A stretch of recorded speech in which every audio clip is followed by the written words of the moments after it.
Live from Dallas and Fort Worth, this is a special edition of CBS 11 News. Tornado Outbreak. 1 year later.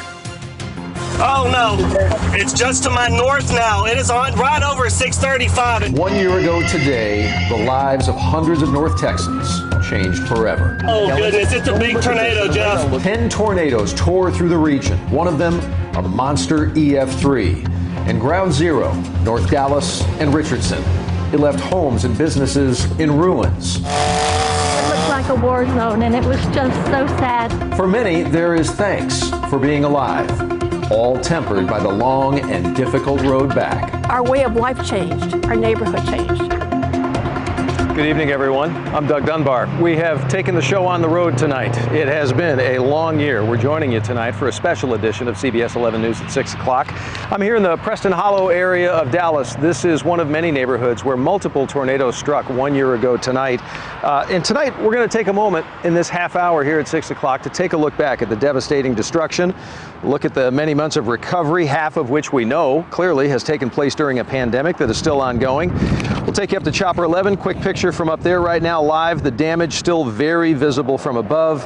For many home and business owners, there is still a long way to go in the rebuilding efforts. In fact, on this lot where I'm standing right now, this was a home. It was for Tina and Phil Devlin. It was kind of their forever home. They had built here about 4 years previously. The home, in fact, stood right over there. Back here was a pool. There was a pool house. And then I'm standing in what would have been the old driveway here before everything has now been ripped up, taken away.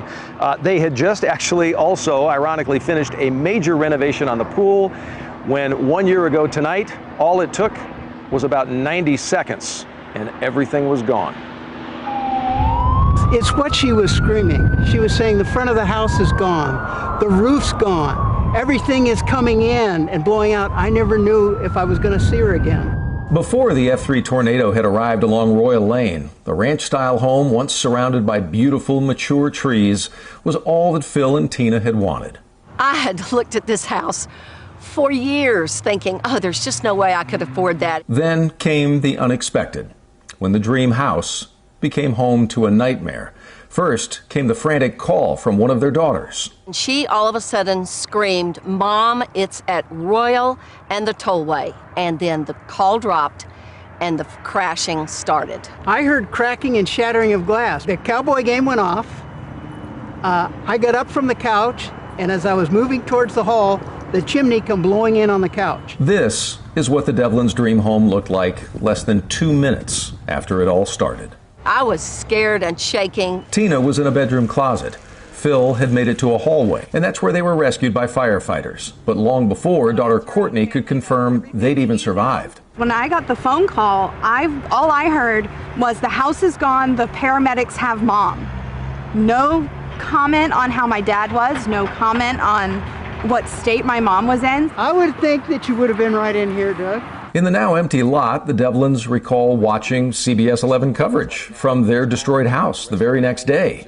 And one surreal moment. I'm in the Devlins' backyard. There is a perfectly folded T-shirt that still sits here. They've got two grown daughters, but here sits a beautiful little pair of baby shoes. I have no idea if those belong to the family who lived here, whose roof came flying off the house, or did they belong to somebody who lives a mile down the road? Those shoes were daughter Courtney's, and neither she nor Tina have seen them since the day of our coverage. Unfortunately, I never went back to grab them, although now I wish I had. I did.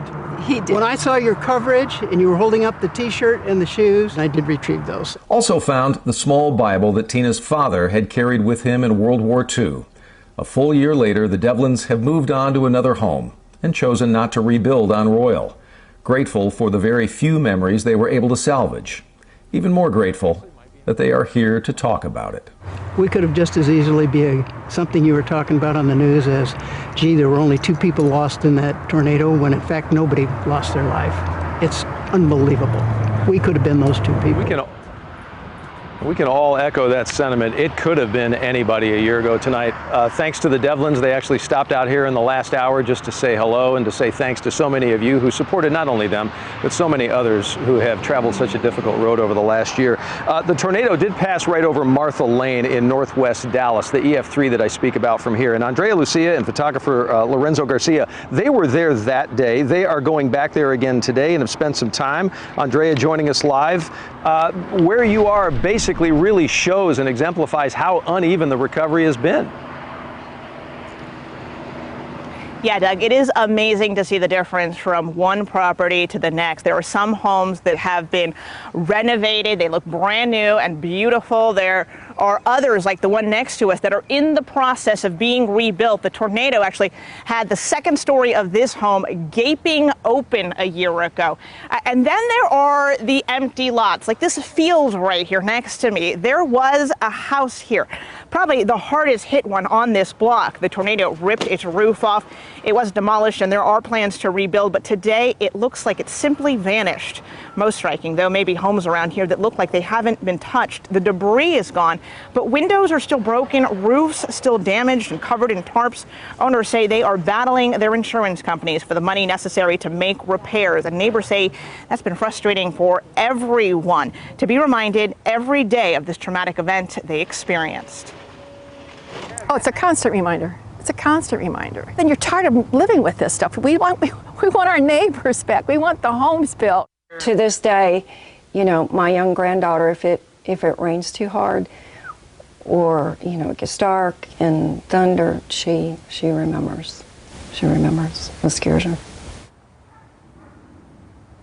And tonight at 10, those two neighbors you just heard from, Sharon and Kathy, are going to walk us through the last year, not just the practical aspects of the recovery, but this emotional journey that they have been on and the role that nature has played in helping them get through this. Reporting live in Dallas, Andrea Lucia, CBS 11 News. Andrea, thanks so much. That emotional side to the unseen damage, right? So 3 Dallas ISD schools were heavily destroyed in the tornadic action a year ago as well. The campuses specifically for Jefferson High School, Cary Middle School, and also Walnut Hill Elementary, they all sustained damage so extensive that the buildings were deemed uninhabitable. Cary was called a total loss. More than 2,000 students then from 3 schools had to be assigned or moved to other campuses or buildings. And then for the last year, 12-year-old Kyla Gonzalez joined 200 of her fellow Cary Middle School students at Medrano Middle School. She said that her family didn't have any tornado damage, but the school changes for her have been successful. Me, I thought so, because I really I wasn't settled. I didn't feel comfortable moving around, or I didn't feel comfortable moving place to place or not going to school. I just wanted to have like a normal year. Successful because she's made it through, but very, very stressful personally. Dallas ISD has planned to rebuild and restore the schools, by the way. They say it's probably going to take at least another 2 years. In a moment, neighbors frustrated at was once one of the busiest intersections in all of Dallas. The I-Team taking a closer look at why 1 year later, nothing has been rebuilt. Also, the tornado's miles-long path of destruction extended well beyond Dallas. Coming up later, how other North Texas cities are progressing in their rebuilding efforts.